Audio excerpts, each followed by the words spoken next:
Even if you're the champion, you can still get better. Fucking love that sound, bro. How you went from doing everything yourself to building a team of systems. Yeah, okay. So, basically... Wait, specifically, how a loyal army will take you further than what? Yeah, so a loyal army is worth more than its weight in gold. That's actually a quote by R.D. Rockefeller, right, in the 38 letters to his son. And basically, so I start from the beginning. So obviously I realized that I can't do everything myself, right? So then I started making systems, and I actually read the book Systemology, which this motherfucker recommended me. So yeah, I read the book Systemology, and then I went through the book step by step, and then I started applying the book like one part at a time. And I use ClickUp to make all my systems. So I have all the different sections in there, like I have marketing, sales, finance, management, HR, and operations, right? And then in each of those sections, I have all the different SOPs that are correlated to that section. And then, yeah, basically I just kept refining the system. So just kept making videos on the actual processes that are repeatable. And, you know, then you get people in place to do those systems, right? And then eventually, once you get to the stage, then you hire an operations manager. Because for me, I know that I'm not good at operations, right? So, you know, R.D. Rockefeller even says a fool tries to do everything himself, but a wise man hires people for the stuff that he's not good at. So that's why I got an operations manager now. And then whenever I make a system, or whenever I think of a system, right, I can even just send her a voice message and be like, hey, you know, I've thought of this system, what are your thoughts on it? Or I just get a ChatGPT to do like a draft, right?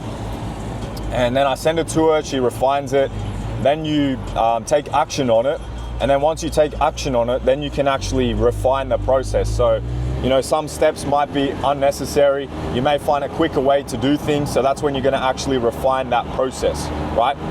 And then the other thing, which is fucking huge, is actually building a team and, you know, treating your staff well, but holding them accountable. So having KPIs, having a performance and consequence system. So, you know, if they're consistently excelling above their KPIs, you want to have a reward-based system for that, right? So for me, I give them a 20% bonus of their salary, and then I can also give them some paid time off, right? And then we have the consequence system. So it goes through 5 tiers of different consequences, and at the end, if they're still not, you know, meeting the KPIs, then they get terminated. It's nothing personal, right?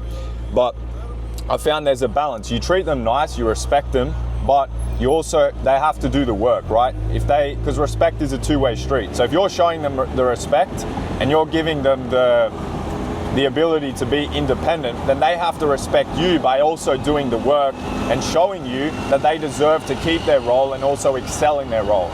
So that's something that I've been working on recently. It's something that I'm still refining. And, you know, what I like to say for everything, right, is, yeah, it's good, but it can always be better.